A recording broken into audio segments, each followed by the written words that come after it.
Bismillahirrahmanirrahim. Assalamualaikum warahmatullahi wabarakatuh. Perkenalkan, nama saya Yusuf Effendi dari jurusan Bimbingan Penyuluhan Islam, Fakultas Usuluddin Adab dan Dakwah, YAIN Ponorogo. Di video kali ini saya diberi tugas oleh Ibu dosen pada mata kuliah Kapitak Selekta Konseling.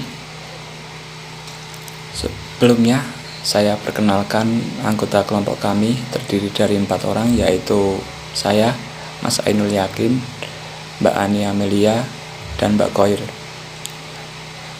Langsung saja saya akan menyampaikan materi pembahasannya. Poin pertama yang akan saya bahas adalah tentang pengertian atau definisi dari bimbingan dan konseling, yaitu bantuan yang diberikan oleh seseorang laki-laki maupun perempuan yang memiliki pribadi yang baik dan pendidikan yang memadai kepada seorang individu dari setiap umur untuk membantunya mengembangkan aktivitas-aktivitas hidupnya sendiri. Masih pada poin pertama, pengertian bimbingan dan konseling Islam adalah suatu aktivitas memberikan bimbingan, pengajaran, dan pedoman kepada peserta didik yang dapat mengembangkan potensi akal pikiran, kejiwaan, keimanan, dan keyakinan, serta dapat menanggulangi problematika dan keluarga, sekolah, masyarakat dengan baik dan benar secara mandiri berdasarkan pada dasar-dasar yang ada di dalam agama. Selanjutnya, poin kedua akan dilanjutkan oleh Saudara Ainul Yakin. Assalamualaikum warahmatullahi wabarakatuh. Di sini saya akan menjelaskan tentang konseling dalam dunia Islam. Bimbingan dan konseling dalam dunia Islam dalam arti sederhana dan juga hakiki itu sudah ada sejak zaman dahulu kala. Bimbingan dan konseling pada era atau zamannya para rasul dan juga para sahabat itu semuanya merujuk pada kitab suci yang diturunkan oleh Sang Pencipta, yaitu Allah Subhanahu wa taala. Adapun Al-Qur'an, di dalamnya itu terdapat pedoman untuk umat Islam. Baik itu peringatan, baik itu bimbingan, dan juga di dalamnya juga termasuk bimbingan dan juga konseling. Tidak meluput dari itu, ayat-ayat yang diturunkan Allah juga banyak yang membahas tentang bimbingan dan juga konseling.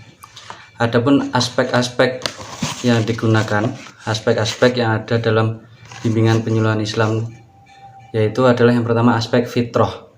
Adapun manusia ini dilahirkan di dunia itu secara fitrah atau suci, bersih. Untuk dalilnya yaitu adalah kullu mauludin yuladu alal fitrah. Setiap manusia itu dilahirkan secara bersih dan juga suci. Yang kedua adalah bimbingan seumur hidup. Adapun manusia itu adalah makhluk sosial. Namanya juga makhluk sosial itu pasti membutuhkan bimbingan selama hidupnya. Jadi tidak seenaknya sendiri, seperti itu. Kemudian ada bimbingan aspek jasmaniah dan juga rohaniyah. Tidak hanya membimbing dari aspek jasmani atau luar saja, tetapi juga dalam hati atau batinnya, ruhnya itu juga harus mendapatkan bimbingan atau suplemen seperti itu. Kemudian kemewujudan individu. Ada juga asolitas manusia, ada juga kekhalifahan manusia. Karena pada dasarnya setiap manusia yang diturunkan ke muka bumi itu adalah sebagai khalifah atau sebagai pemimpin. Jadi kullukum ra'in wa kullukum mas'ulun an ra'iyatihi. Setiap manusia adalah pemimpin dan setiap pemimpin itu diminta pertanggungjawaban atas apa yang dipimpinnya. Seperti itu. 4. Landasan agama bagi bimbingan dan konseling. 1. Manusia sebagai makhluk Tuhan. 2. Sikap yang mendorong perkembangan dari peri kehidupan manusia berjalan ke arah dan sesuai dengan kaidah-kaidah agama.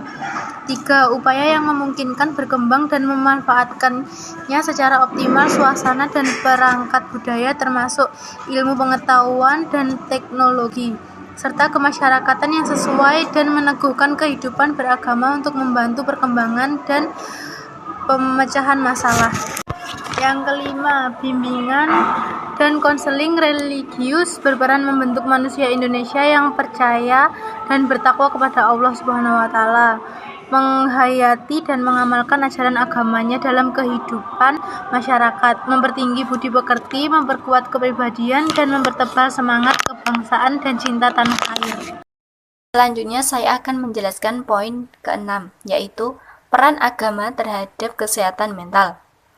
Pertama, kesehatan mental adalah perwujudan keselarasan yang sungguh-sungguh antara fungsi-fungsi kejiwaan dan terciptanya penyesuaian diri antara manusia dengan dirinya sendiri dan lingkungannya, dengan berlandaskan ketakwaan dan keimanan.